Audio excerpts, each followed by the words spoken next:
that are struggling in these very challenging environments. But before we start, I would like to extend a welcome and my appreciation for my fellow state delegation members from Fairfield and Westport that wanted to be able to welcome everybody. So let me start right away with State Representative Laura Devlin. Welcome. Thank you, Senator. I am really happy to be here to listen and learn as well about this program. I think it is a great example of how DECD has really developed some innovative programs that will help our economy.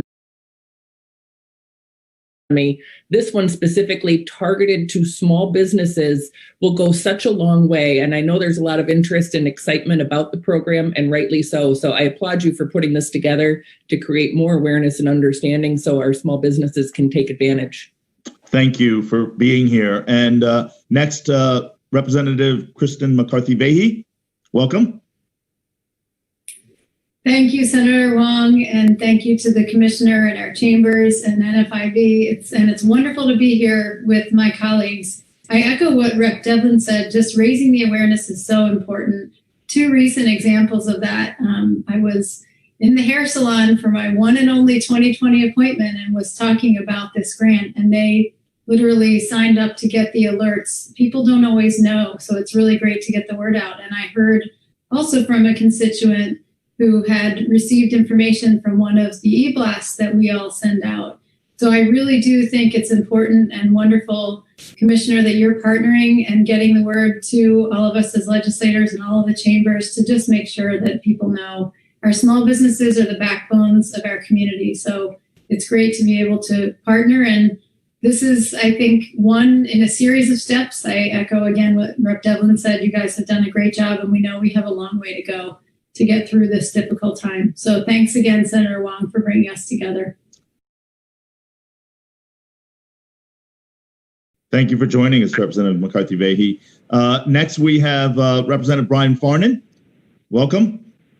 Yes, welcome. Thank you so much, Tony and DECD. DECD did a great job when it came to the Paycheck Protection Program in dealing with what came at us fast and furious, and so I wanted to thank them for that. And this is, in my mind, just a continuous of their hard work. And most importantly, I think from my perspective, this is really about getting our constituents as much potential opportunity to seek out and get this grant money. We often complain about the fact that Fairfield County sends a lot of money up to Hartford. This is our big opportunity to make sure we get a piece of that back into our district. So I think it's a great thing that we're doing this and spreading awareness to our small businesses. Thank you very much, Representative Farnan. And last but not least, Jonathan Steinberg from Westport. Welcome, Representative Steinberg. Thank you, Senator Hwang, for putting this together. When I first heard about this from DECD, I immediately called my friend Matt Mandel, the director of the Westport Weston Chamber, because this was just the kind of thing we've been talking about. It's another indication of how this administration has worked very hard to innovate on the fly to try to help people in need. As others have said, this is only one tool in the toolbox. We're going to need help even after this pandemic is over for small businesses. So I hope that not only do we increase awareness of the program, we're beginning to have a dialogue with a lot of small businesses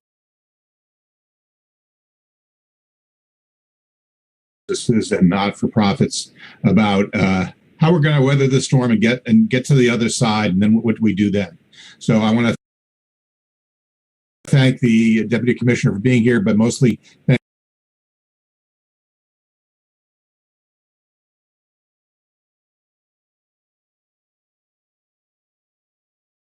the program, the earmark of the CARE Fund, and some of the criterias for qualification, and also the easy online utilization of using a national vendor of SoFi to make the application process, but ultimately to talk about the targeted audience that you are trying to support and empower, but also the lessons you've learned from the previous programs that have been implemented. And my hopes is to be able to help and give opportunities for our businesses to survive and sustain themselves during these difficult times. So again, thank you so much for being here. But if you could, it's all yours to be able to share. And afterwards, you will be able to hear from our Chamber of Commerce's and independent small businesses about the real challenges that are out there in the marketplace. If you haven't heard some of these stories, they may be repeating, but it really is important for you to hear the voices of our local Main Street small businesses that are struggling so much during these difficult times. But this is a great program. I'm so grateful for you being here. So the show is yours, Madam Commissioner. Thank you, Senator Hwang. Thank you, Representative Devlin, Representative Kristen McCarthy-Vahey, Representative Farnan, and Representative Steinberg. Thank you so much for your ongoing partnership and leadership as we all continue to collectively navigate these very challenging times from a health side, but also the economic loss and harm side. And so before I jump into the eligibility and kind of the brass tacks of the program, I just want to kind of set the stage and really frame on why we're doing this. And I think that's really important, the why, if you will.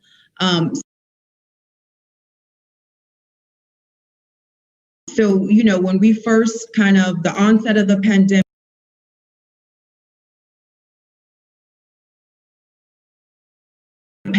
and that was a huge boost, right, to keep our small businesses going. That money, you know, sunsetted midsummer, and so we know that our businesses have continued to struggle without any additional relief since that time.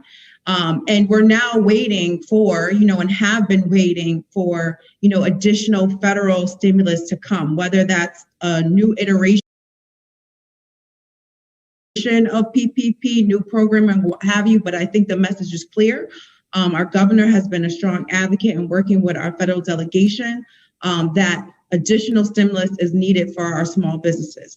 And so when we thought about this program, we said, okay, what could we do with the limited resources we have to really give a shot in the arm, recognizing that this isn't the end all be all. There is significant more money that's needed, but what could we do to really be targeted to our smallest of small businesses and really helping them weather the storm for a couple of months, right? And that can make the difference between, you know, paying some inventory, paying your utilities or rent or what have you, to get through the next, you know, couple of months, recognizing that there's more money coming from the federal stimulus package that we're anticipating. So this was really meant to be a bridge and complementary to additional resources that we know are coming. And so with that, there were two main policy goals that we really focused on. One, supporting our smallest of small businesses, so 20 or less full-time employees or no more than 1.5 million in annualized payroll expenses. And we know that these businesses were least likely to access those first rounds of PPP and EIDL based off of national surveys and state surveys that we've done since the beginning of this pandemic.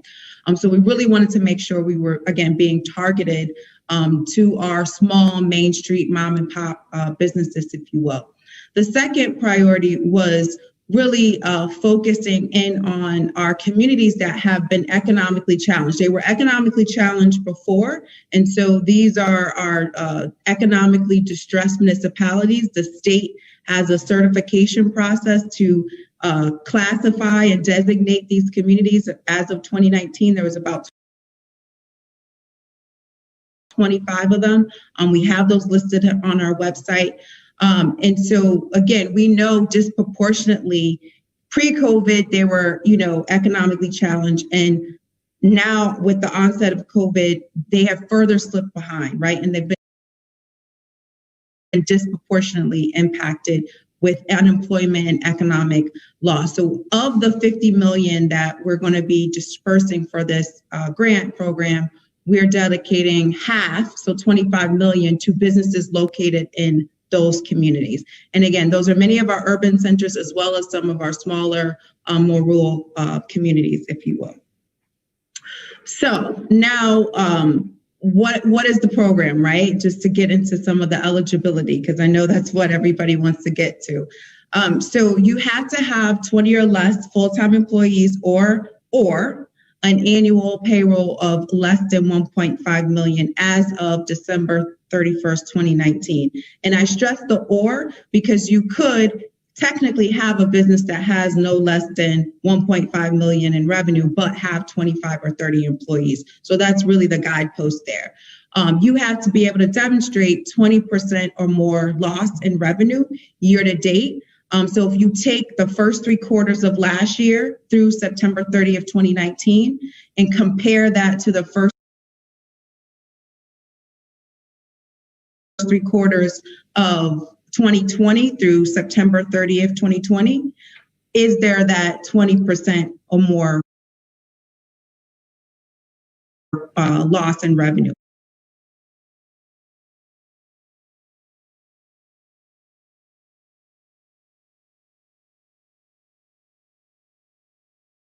You don't have any outstanding liability,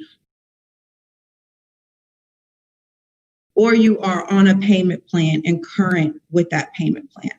And this is as of December 31st, 2019. So we know COVID, the year COVID is a wash, right? So that does not count against you. We're really looking at your history and your past, and we're using that December 31st, 2019 date as the marker, if you will. This has been, we're working with our DRS sister agency. This is something that we really thought hard about because we didn't want to create unintended barriers and consequences because we know that businesses, struggle or what have you. And so again, the year of COVID 2020 is not what we're looking at. We're looking at, again, your history of being a taxpayer prior to COVID, if you will. Home-based businesses, sole proprietors, and obviously nonprofits are all eligible. If you have received PPP, EIDL, or a Connecticut DECD recovery bridge loan or other COVID relief funds, you are eligible. However, the distinction is, and this is something that our small businesses really have to have good record keeping, is that if you received a PPP or EIDL, say back in the spring, May, and you, a part of that forgivable loan, you said essentially that I'm going to pay, say, June and July rent with this PPP funds. You can't now then say you're going to use our grant for those same expenses, right? So you can't say, okay, I'm going to use the $5,000 for June and July. You can say you're going to use it for September, October, November. So they have to be incremental and kind of new expenses that you're now claiming that you legitimately can't afford. So there's no double dipping, if you will. So you're still eligible. You just have to really make sure that the expenses that you're charging for our grant are new incremental expenses, if you will. I'll stop there. The application is live. It is super, super simple. We have really leaned on the air of being simple, efficient, and not putting the administrative burden on our small businesses. We know through past practice with our previous grants, the PPP EIDL, there was a lot of anxiety and a lot of stress that our businesses were under to be able to submit documents, attachments, or what have you. And given the time pressures that we're under, we could potentially be funding 10,000 businesses by December 30th. And so we wanted to make it an easy customer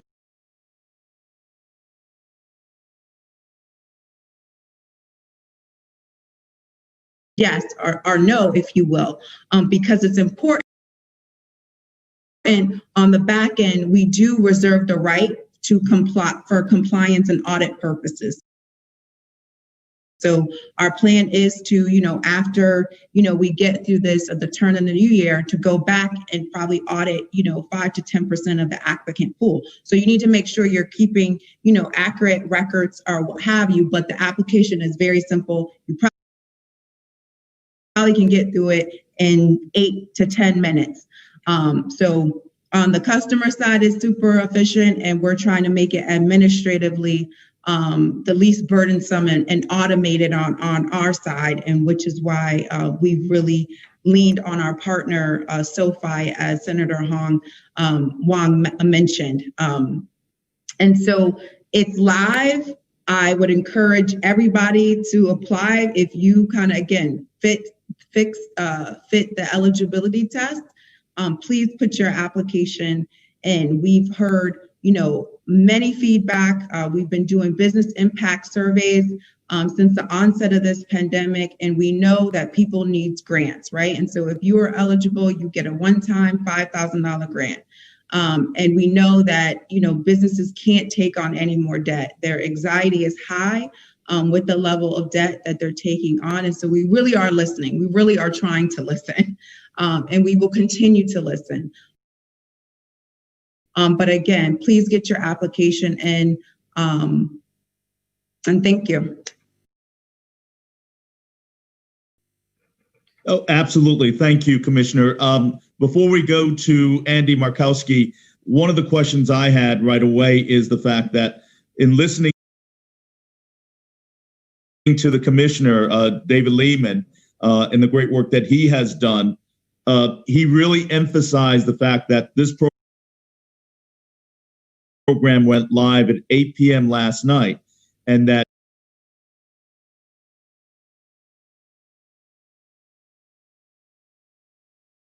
funds may run out. Is it worth the effort? Because one my conversations is, it absolutely is worth the effort to get into the segue or into the line and get your applications in. Would that be correct? That people need to get on board and make the application effort as soon as possible? Absolutely. I mean, again, when we sized this and we looked at the 20 or less full-time employees, there's approximately 50,000 businesses that potentially could be eligible, right? So again, we could be looking at upwards of 30,000 applications, and which is why we had to kind of make it an open date and a closed date. So right now we're anticipating that closed date will be next Thursday, November 19th. But again, we didn't want to prejudge that, but obviously it depends on demand, because if we're like far over subscribed, we may need to shut it down early. So that's why I'm really pressing on people to get their application in as soon as possible. It is well worth the effort. The application is very simple. It's only going to take you 8 to 10 minutes at max probably to do. And so please get it in because again, we're using this data for other purposes as well. And again, circumstances continue to change, right? When we designed this program and started building this program, we weren't rolling back, to phase 2.1, right? We weren't seeing the surges that we're seeing happening now. So again, as we continue to kind of gauge the market and understand real time what's happening, that is informing how we're going to continue to have to support our small businesses. So it's well worth the effort. Well, thank you. And as people look at your screen, the website and the details on the screen for you is where they can reach and get that information. Would that be correct? Absolutely. Business.ct.gov is our main website. The minute you go to Business One Stop, which is that business.ct.gov, there is a banner that clicks up Application Live. You click it, it will take you right there. Also, we have our DECD hotline, 860-500-2333, 860-500-2333, where we have economic development specialists.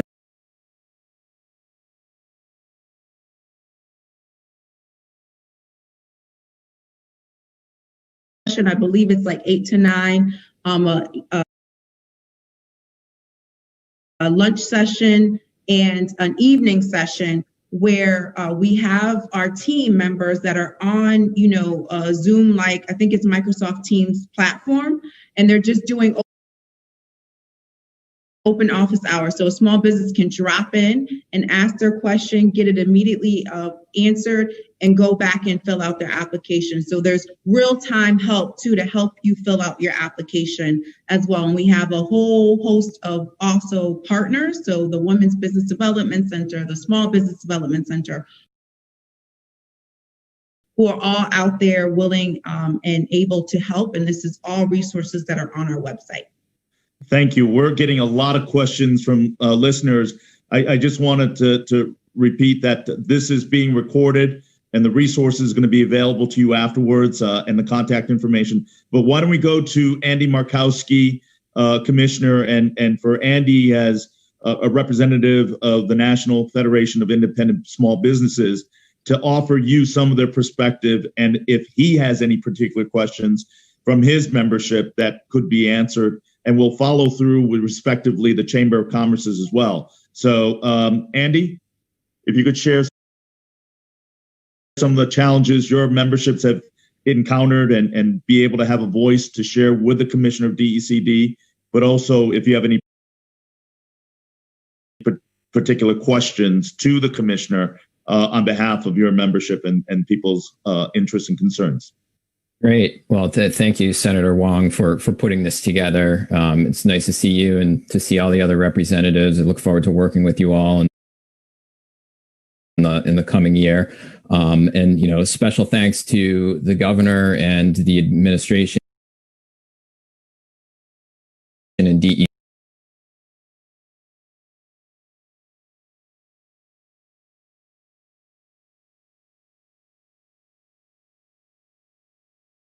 In the future. What I'm hearing from small business owners across the state is that they're struggling to hang on, of course. Many of them are in survival mode, and they're already wondering, okay, what do we do to come out on the other side of this? So to the extent that this new program can help bridge that gap, it's certainly much appreciated. It's much anticipated. I've been fielding calls all week and since last week.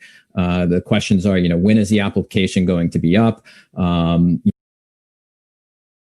What do I have to do to apply? What paperwork do I have to have in order? I think DECD did a great job of putting together frequently asked questions and putting the resources on the website. The advice that I've been giving small business owners who have questions has been, be organized, get your paperwork in order, have your, talk to your accountant.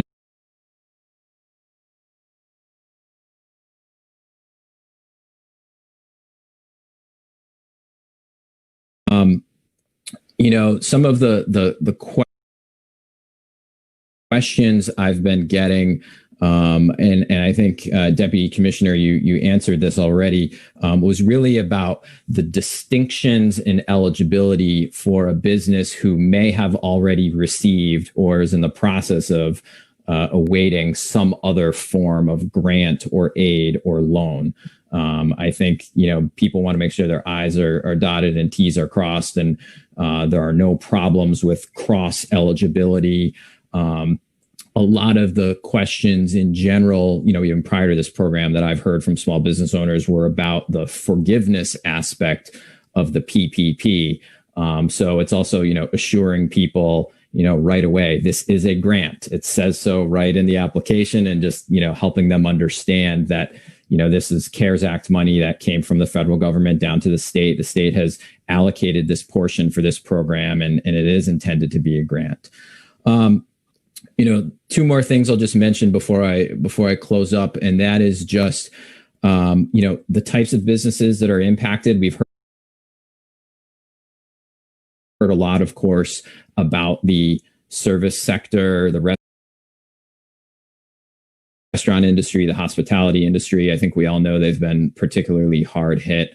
Of course, I will reiterate that, but a lot of the members that I represent at NFIB might be some that you might not normally think of that are feeling the pinch right now as well.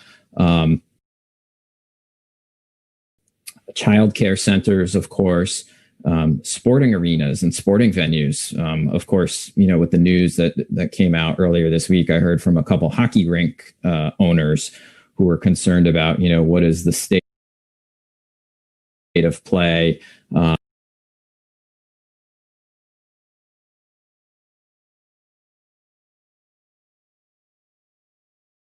Decorations and spreads. The demand for that, of course, is down now as well. Lastly, on the point about demand, I would just reiterate the point at the beginning. The need is there. It's going to continue to be there. NFIB did a national survey recently, and we found that over half of small business owners, nearly 52%, anticipate needing some sort of additional funding in the next 12 months. So that's why we're so pleased that this program is rolling out right now. And we're encouraging everyone to, go online, go to the DECD website and apply as soon as possible. And I'll continue to field questions from the NFIB members that I represent who by and large are the smallest of the small businesses. I should have said at the outset that the typical NFIB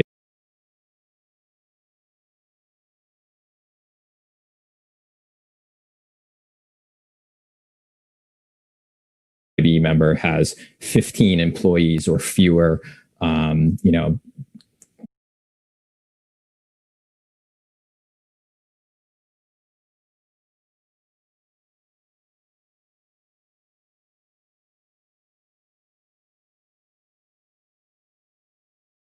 To the questions and on really the thoughts shared.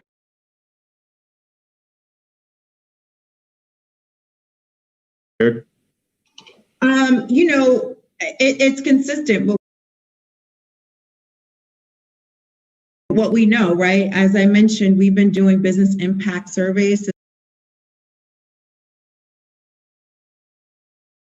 since the onset of childcare available to get people back to work. And we already see the numbers of women that are dropping out of the workforce at astonishing rates. Just this week, personally, my son's fourth grade teacher, has a young family, and December 23rd is her last day. She's going to be a stay-at-home mom. So this is real time what's happening, and people are making these trade-offs and facing these consequences every day. So that's not lost on this administration. We are very much and tuned. And again, that's informing, the decisions that we're making with the limited resources that we have. And again, this is meant to be a bridge. We are working, aggressively in our governor with our federal delegation to ensure we get this next round of stimulus. Because if we do kind of the math, if we look at the first, rounds of PPP, and we look at kind of, our smallest of small businesses, that probably was of the 8, that may have been like $2 to $3 billion. So if we look at, trying to support them for the long haul based on the survey data that we know of the need of small businesses over the next, 6 to 12 months, we could be looking at $2 to $3 billion that of support that are needed to keep our business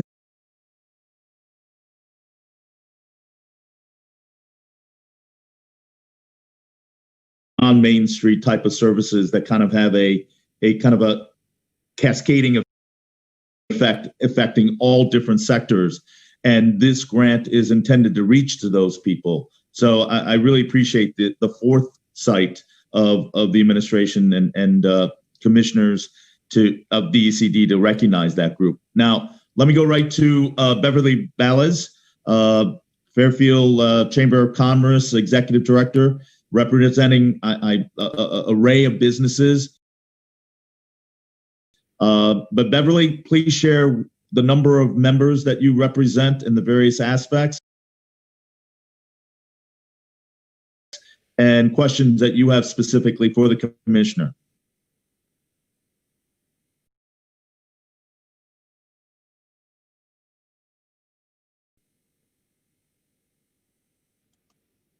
She's on mute. You think You're muted, Beverly.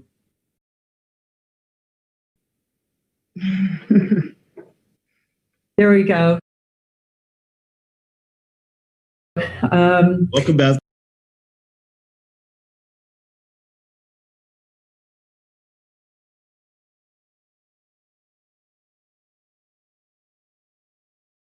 Our business community that we don't need more debt, we need help. So this is what is very nice about this grant, and I like the way that it's really pared down to with your requirements for really the smaller businesses. Our chamber, we have a little over 300, about 330 business members. And the core of our membership is small business. We don't have any large corporations here. We don't have any really big businesses here. We've got Bigelow Tea, Save the Children is here. But this is right in our wheelhouse for our town of Fairfield. So very happy to have this program coming forward. We also do have nonprofits in town, so they will be taking advantage of that as well. So just very happy. I did receive an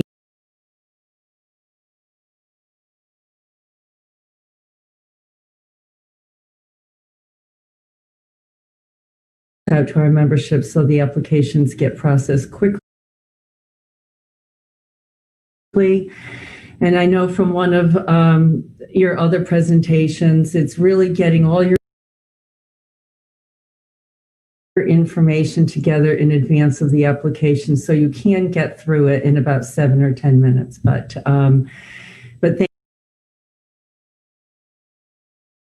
thank you for this, and everyone's happy that it's out there.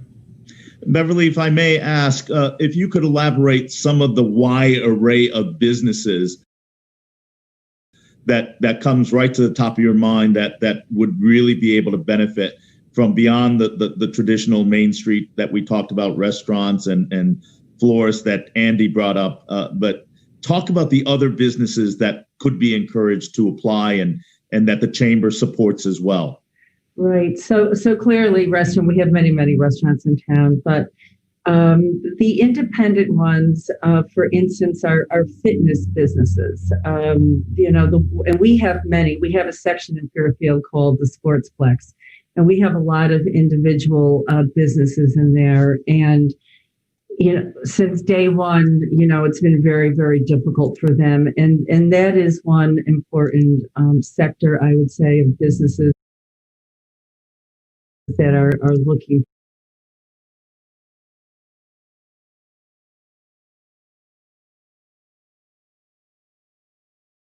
full range of businesses across the board that really need help.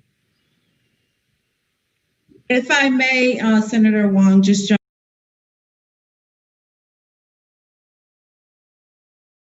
jump in and absolutely piggyback off of Beverly's comments around, just kind of preparing and making sure you have all your information so you can get through the application, to your point, in 8 to 10 minutes. That's really critical. So I would just reiterate, you need your social security number, particularly for sole proprietors. You need your EIN number, and you need your state tax ID number, right? Not your Connecticut Secretary of State registration number, but your state tax ID number that's on your return in the top right corner or what have you. And your banking information, right? So you need your bank routing number and account number. And these are really critical. This is one of the key lessons learned from our own DECD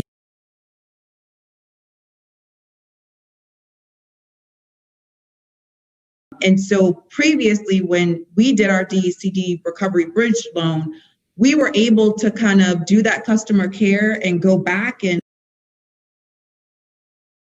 like, hey, verify, did you miss the number? This isn't the right number. Unfortunately, because of the time pressures that we're under, we're not going to be able to do that this time, right? And so we really got to churn through high volume of applications. And so people really need to make sure that they're putting in the right information. So write it down next to you on a pen and pad or a paper. Make sure you have it in front of you. Make sure you're double checking, right, when you put the number, even if you have a second pair of eyes. Make sure that you put that information and that you have your glasses. I'll just give a funny story. A business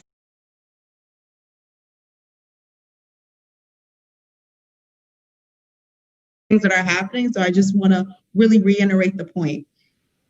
Well, thank you. And if I may, it is important with all of those relevant confidential financial information that the state and DECD is utilizing a nationally recognized, software as well as a financial services organization, SoFi, and ensuring that confidentiality as well as security of that data information when they input that through our state website is to the best that they can, secure and confidential and protected. Can you share that a little bit? Because what you just shared in your frequently asked question package is a lot of really relevant and private and impactful information that people may be hesitant. Can you offer that security and comfort that the vetting of SoFi and what it brings to the table? Absolutely. SoFi is a California-based online financial, lender. They, their core bread and butter business is personal loans, refinancing a student debt or what have you. And so early on in the pandemic, we were able to partner with them with our recovery bridge loan product and use their technology pipes. Because again, we just don't have the existing infrastructure at the state and DECD to really handle the volume and the timeliness, right? To get the scale of what we're trying to do out there. And so they graciously, agreed to come back on board with us for this next round. They're very committed to our small business community, and they are doing this pro bono to the state.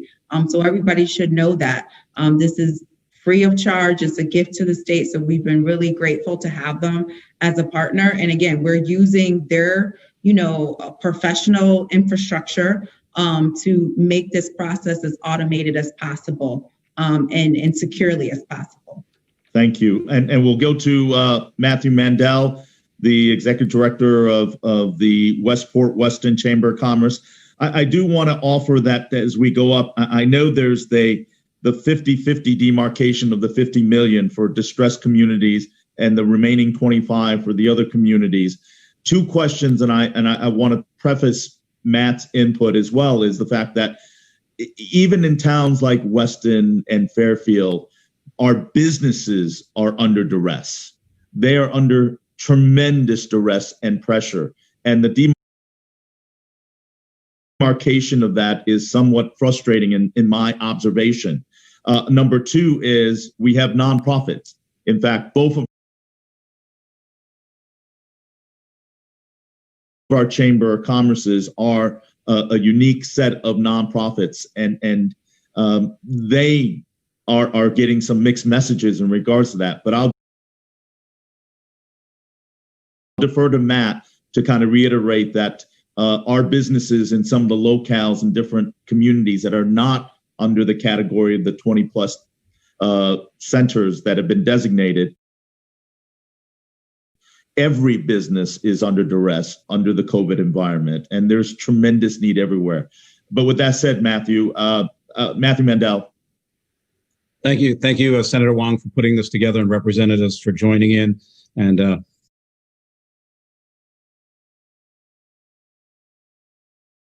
more than half of them, if that's the case, are represented by Chamber of Commerce's. And so the questions that we'll ask today are probably reiterating all throughout the state today, with other businesses asking their chambers, what should we do? And the interesting thing that occurred during the PPP monies and the CARES Act that were coming out of the federal government were that chambers, being 501c6 organizations, were shut out of all cash.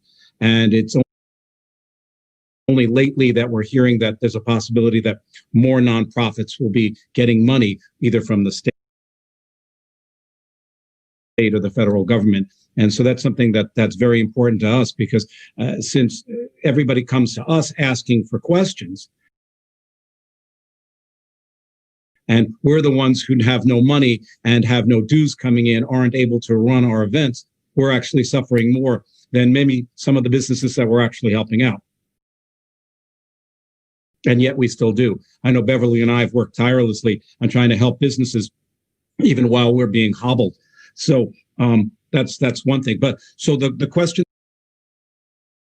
that Senator Hwang brought up, and we had discussed before, was that 50% of the money is going to economically challenged municipalities. Well, obviously here you're in a meeting with Fairfield and Westport and Weston, and we're not economically challenged. But as Senator Hwang said, but our businesses are.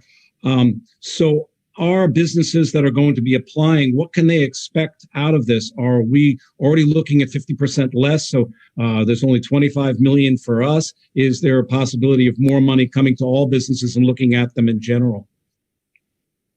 So that's a question for you. Yeah, so at this point, we've been directed to target 50% of the 50 million. So that's 25 million to those designated distressed municipalities and 25 million to non-distressed municipalities. That is the current directive via the governor. Again, wanting to, make sure that we are, really focusing on, to some extent, our disproportionately impacted communities. Again, so everyone is eligible, right? It's just a matter of, how we allocate the money and that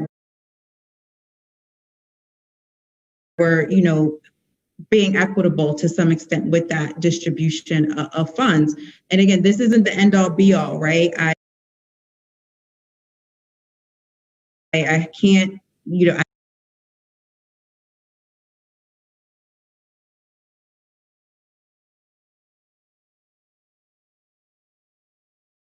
and our policy decisions. Thanks. Just to let you know that we have already submitted our application this morning. And as we were going through it, we noticed a couple questions that I think might make nonprofits worried that they're not being represented properly. Two of the questions that were asked were, is the owner, this is major amount of money that he gets, and the other one, does the owner have any other businesses? Now, as nonprofits, there is no owner. It's run by a board of directors or whatnot. So in our questions, I answered yes to both, because if I said no, I was worried that suddenly we wouldn't be able to get our money. So I think that's something that you on the backside of this should be looking at and how to deal with it, or maybe augment it online. Yeah, so that question was really meant for sole proprietors and LLCs who don't have any employees, for us to, again, gauge, is this a side gig, if you will, because we know there's a lot of people who have, who are sole proprietors that have full-time employment, but they have a business on the side, right? So that question was really targeted to get that intel. And, when we ask the question, are you a nonprofit, LLC, what your business type is, you check nonprofit, so we know how to classify you on the back end. Okay, so that's, I'll tell my people that they should plow on through that one and move forward. About the different loans that people have gotten, the PPP, the EIDL. So people are probably going to be worried that, if I have one of these, I won't be eligible. And you said that everybody is. In terms of the EIDL, are you looking at in terms of the $2,000 EIDL grant that was given, or any kind of EIDL loan coming from the SBA? Will you look at them differently? Yeah, we're looking looking at all EIDL, because I know that EIDL had two parts, the Advantage grant and then the EIDL loan or what have you, PPP. We're looking at all kind of COVID related programs, right, that you have received funds for and that you classified certain expenses for. That's the distinction, right? So it's not like you're not ineligible, so you should apply. But if you applied for those funds and received funding and said you were using those funds for certain expenses, you cannot then say you're using this $5,000 for those same expenses. They have to be incremental new expenses.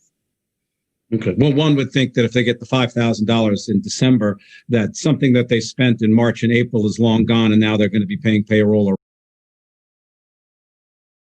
rent for whatever month they get the money. Let me clarify that, because the window of expenses is, I think, from March 1st or March 9th, 2020, when the COVID kind of started, through the end of this year, 12/30/2020. So again, there was a lot of small businesses, as I mentioned on the onset, as one of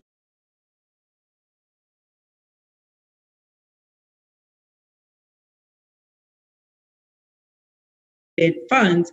You just can't double dip. You just need to make sure you have good accounting. Okay, sounds good. Just as another piece of it, when you finally say, yes, I want to click the button and say submit, you get a number that says what you are. One thing you might want to look at, there's no opportunity to double check what you've done, like such as a sheet or a page that comes up and says, here are all the answers that you are they all correct? Are you comfortable with it? Before you say yes. Also, what we didn't get is an email immediately back saying, here's your application, here's what you said. So these are things you might want to look at in terms of how to send it back out to people to make sure that they didn't make a mistake. As you said, the email had the two letters in it that shouldn't have been there, or their EIN number, they added a number or transposed number. There's no double checking on it. So that's something you may want to look at. Those are my questions. But one thing I wanted to thank the DECD. It wasn't just about how you were dealing with money. You guys were the ones who were creating the phases. You were the ones who were communicating with us all along. You and Commissioner Lehman did a phenomenal job of dealing with it and helping out the businesses. And one thing that we did notice, there may be some sort of silver lining here. Not that this has been the worst thing that we've ever been through, but you can find silver linings. And one was the way that you worked the ideas of outdoor dining, how we could expand that. And we did expand it in Westport. We saw it in Fairfield, Norwalk, all around the area. And some of these things that we've seen done, I think we're going to look to make them permanent, to aid our businesses moving forward. And I think that's a silver lining that we can have. I think closing some streets that we don't need to allow for more pedestrian access to these areas, I think those are possibilities. The other sort of weird silver lining is there's been such a flight from density. People are trying to remove themselves from places where the COVID is so dense, and they want to find the areas of our communities. And Fairfield County has actually benefited from this, where we were losing people because the economy was problematic. Now we've got people coming from New York wanting to live in the towns of the Fairfield area, and the Fairfield 5 has been one of a big organization group that's trying to bring new business and whatnot. So there's new opportunity there with new people being here, new businesses that will probably arrive from it. So the DECD, thank you for what you're doing, but look at these things. We have more to do. And the other thing is the biggest issue that I'm hearing now is the PPP money and everything got everybody through the first hump. But what we're looking at now might be a greater dromedary here, where the second hump is going to be larger, and that the businesses are going to possibly have to reclose again or some kind of augmentation, and this will be difficult. So we're not through this yet. And as Jonathan said specifically, we're going to look at how we deal with this.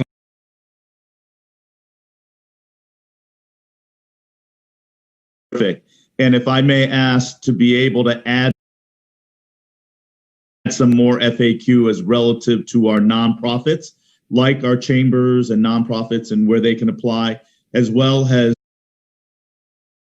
self-employed, because there are questions abound for those two sectors that may be eligible but may not be on a higher elevation or priority. Maybe it is, maybe it isn't. But if your FAQ can incorporate those two areas, that would be much appreciated, because that FAQ section on your website is really, really well done. And I would follow up with Matt's focus in saying thank you to you and the commissioner and DECD for your proactive, engaged process. You've been terrific from the get-go. But let me do this. I'm going to go back to Beverly, who had a question in regards to revenue numbers. And then I'm going to go back to my fellow state delegation members and have specific questions that they may have to you as well, Commissioner. So, Beverly? Hi, Glenn. I think I remembered in one of your presentations you had mentioned that on the application you are only looking for revenue numbers, not net numbers. Can you confirm that on the application? Yeah, so on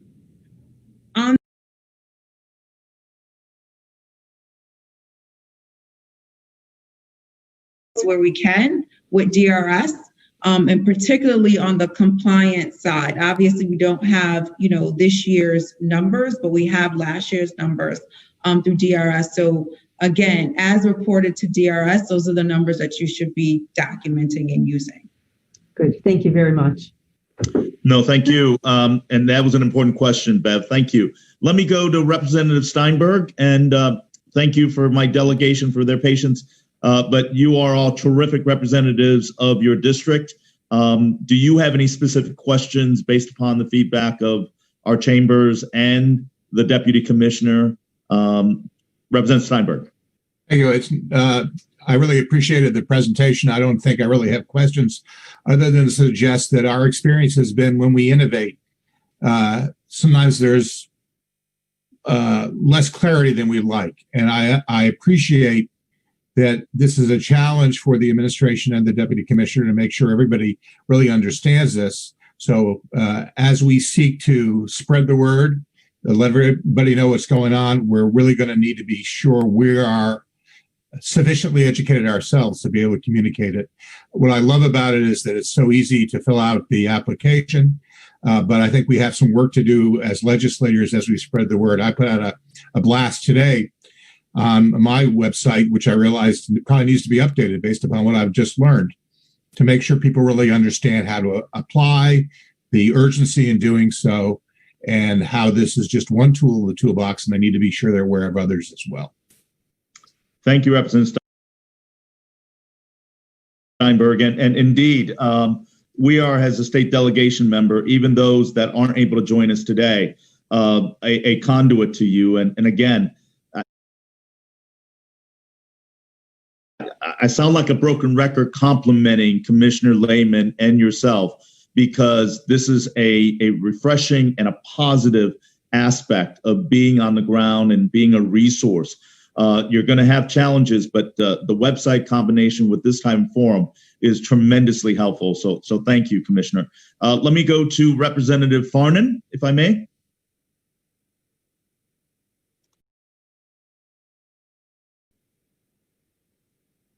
All right.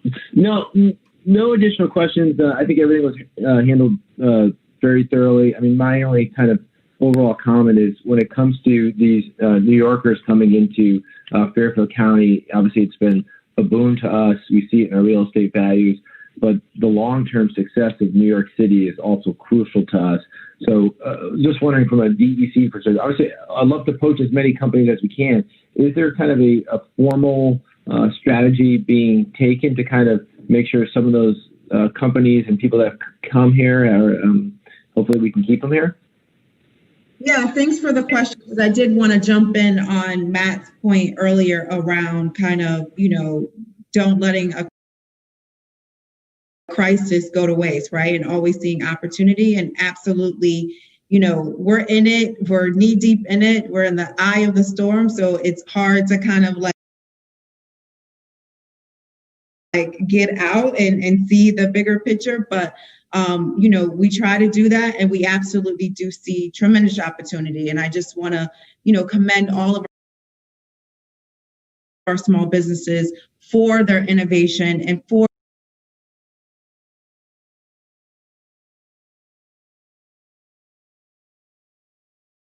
now. And we will continue to do that. And to the point about just the influx of, residents that we saw from the early onset, of COVID coming over the line and coming from other places that were kind of higher density places. And I think, that's a tremendous opportunity for Connecticut. We've always kind of prided ourselves and really kind of put that out there as a strategic location, but also the diversity of our housing stock, our geography, and the combo of, suburban, rural, and urban, because we really do have really cool, cities that are not as intensely dense as a New York City, but just that right speed that I think is now very, very attractive. And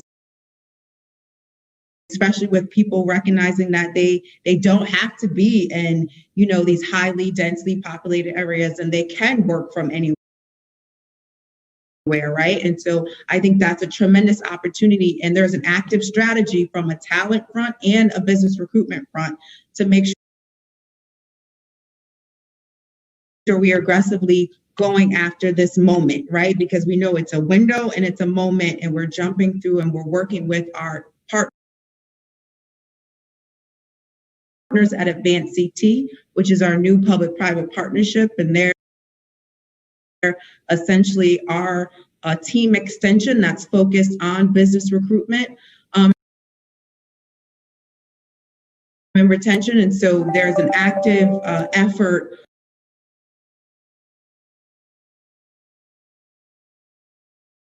offices with a recent surge in regard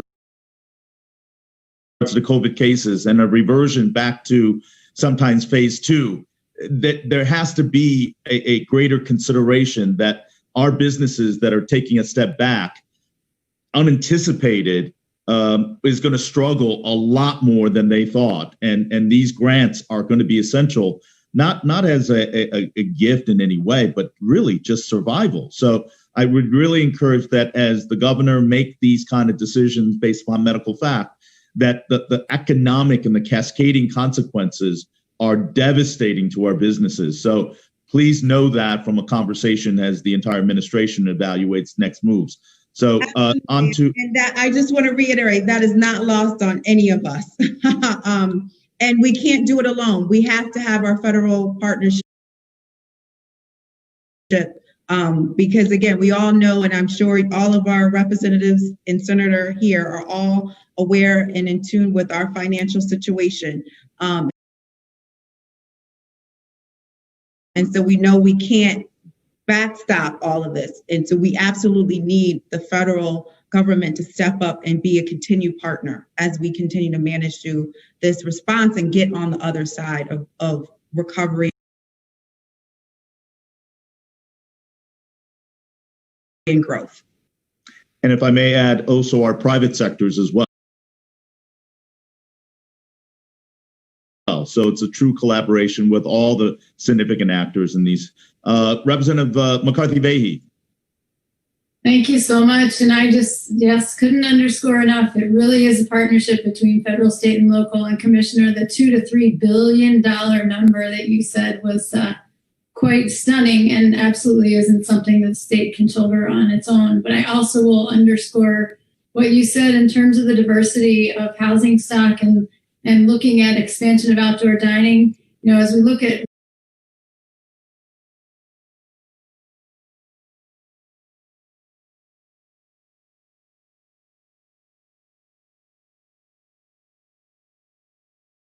the condition of eligibility is in fact demonstrating that 20% loss in revenue, because originally I was thinking, okay, if it's, the 20 employees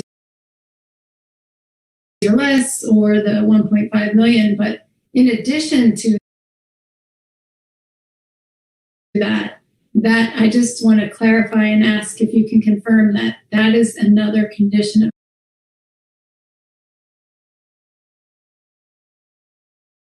eligibility. Absolutely, it is, and that's probably that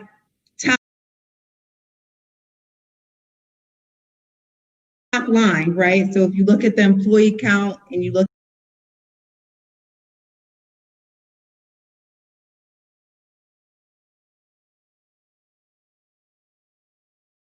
at DECD are providing those office hours, and I think that WBDC and the Small Business Development Corp, the kind of technical support that they have provided in partnership with you has been phenomenal. And I know so many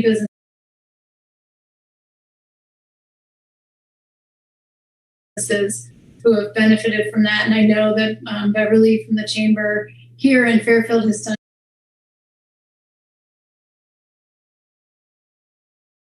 an amazing job getting the word out to people.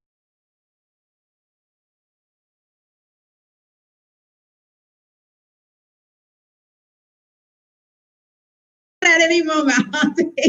You know what? One thing that you have really brought to this is an attention to customers' focus that we don't see frequently in a lot of state agencies, and you've really set the bar. The example of office hours, and I did just notice, I was looking, there is one tonight at 7:00, and there are office hours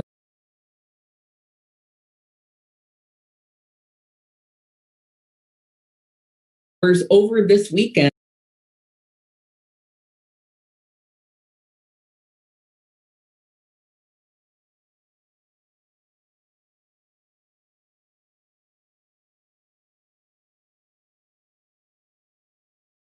The qualifying expenses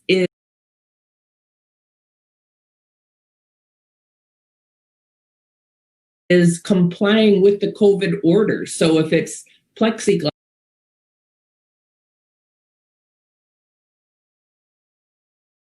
or the stickers,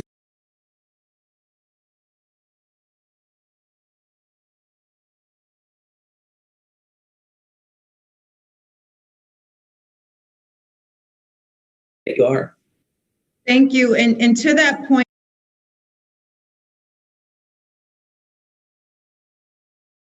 on the uses of the grant and the $5,000 and the last point of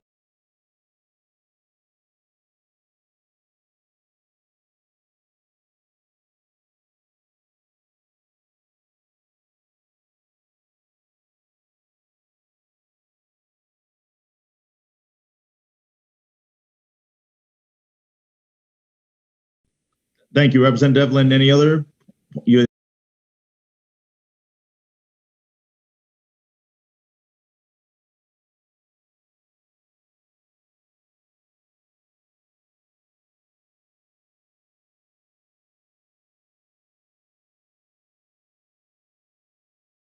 From a standpoint of feedback of questions of people and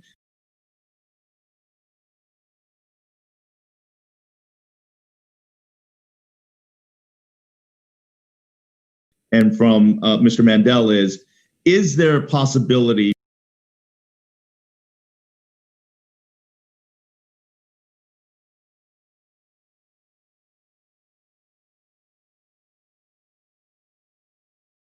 in case they get double checked that they have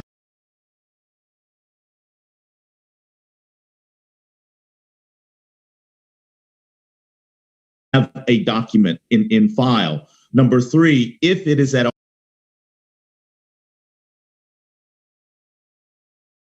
all possible that even in this day of technology, the ability to get a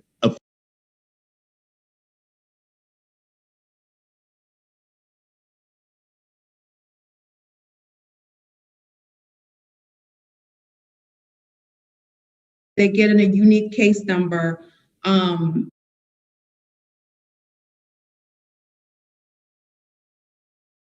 then shortly, there will be communication that's broadly kind of shared.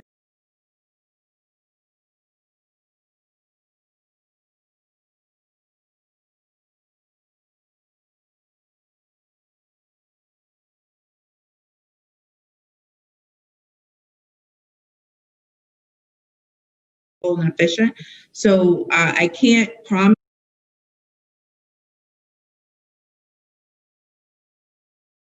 any of those things because we went back and forth on a lot of these.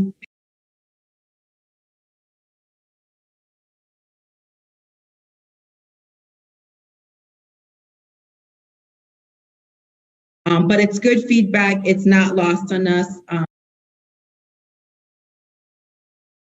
But I'm not sure if that's something that's going to be doable just because of the platform that we're using. Okay, thank you. And the other thing is we're getting some questions from people that, small businesses in unique situations don't always fit into a cookie cutter format. There are extenuating and unusual circumstances that come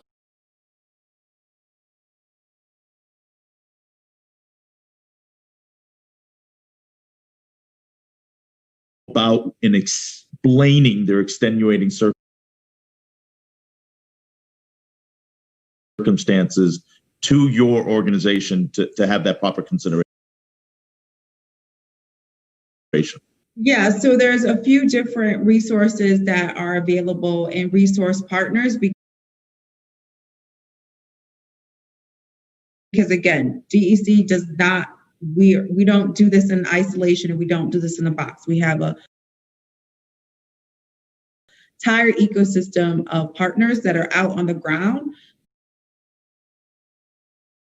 and technical advisors.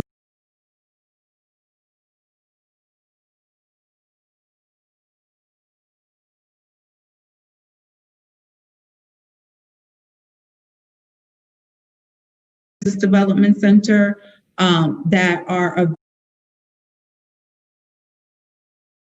available and have, multiple business advisors that are on the ground that literally help people fill out these applications and help them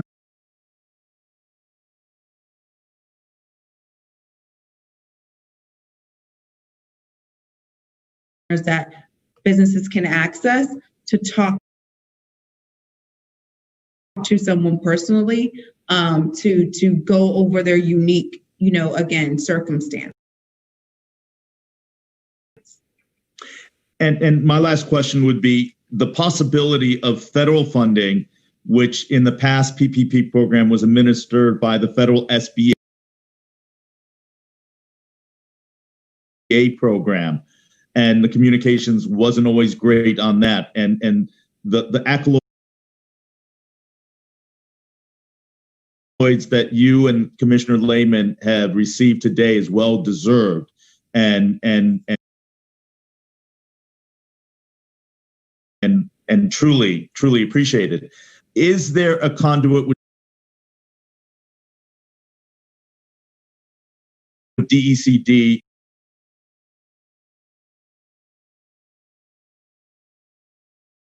quicker than all the other states in the union, if you will? And so we are absolutely tied to the hip with SBA on mobilizing resources, making sure we're coordinated. Again, the partners that I mentioned, the WBDC, the Small Business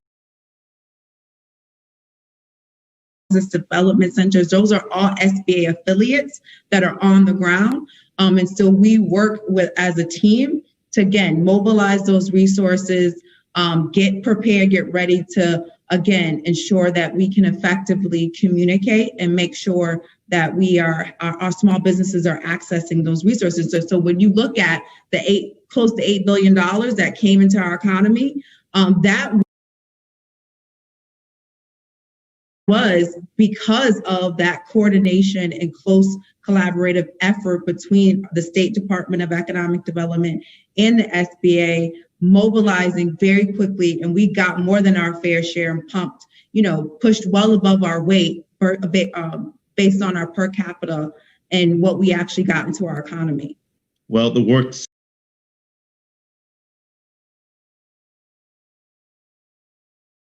still needs to be done, and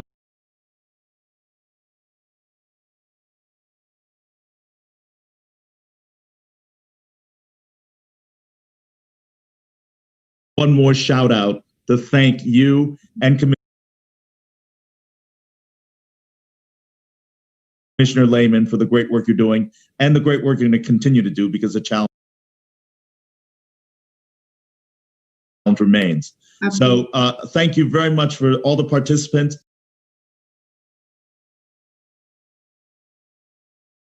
Thank you to the state delegation. Thank you to our chamber.